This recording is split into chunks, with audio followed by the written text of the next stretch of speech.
لیے نہیں، فرمایا ما ہوا شفاء ورحمۃ للمؤمنین۔ سبحان اللہ۔ یہ رزق بھی مومن دے رہے تھے، منافق نہیں دے رہے تھے، جان بھی مومنوں نے اس پر قربان کی، کہو مال بھی مومنوں نے قربان کیا۔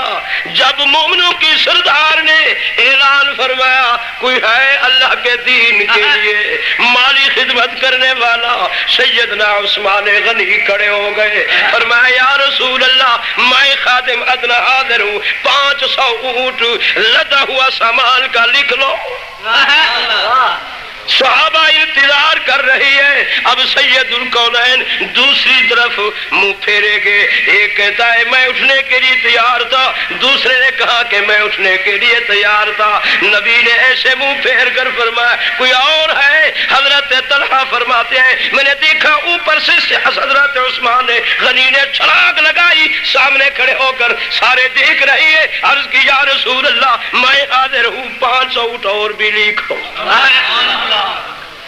صحابہ انتظار کر رہے ہیں، حضرت عمر فاروق نے فرمایا میں انتظار کر رہا تھا کہ ابھی میں اٹھوں گا، میں نے دیکھا نبی نے جو ایسے منہ پھیرا، رخ حضرت عثمان رمشناس تھے اور نبی کی زبان سے اب الفاظ نکل رہے تھے کہ اور کون ہے؟ سیدنا عثمان پہلے کھڑا، میرے وجود سے کے ساتھ ایسا کپڑا لگا تیزی سے یہ جلن محسوس ہوئی، میں نے دیکھا تو عثمان میرے سرادی کھڑے عرض کر رہا ہے یا رسول اللہ 500 اونٹ اور بھی لکھ لو۔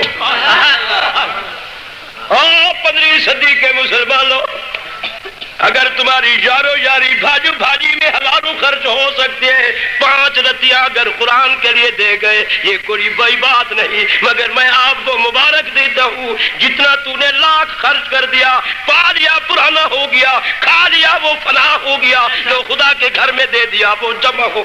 وما تقدموا لأنفسكم من خير تجدوه عند اللہ۔ یہ صرف قرآن سے نسبت تیرے مال نے نہیں جوڑی،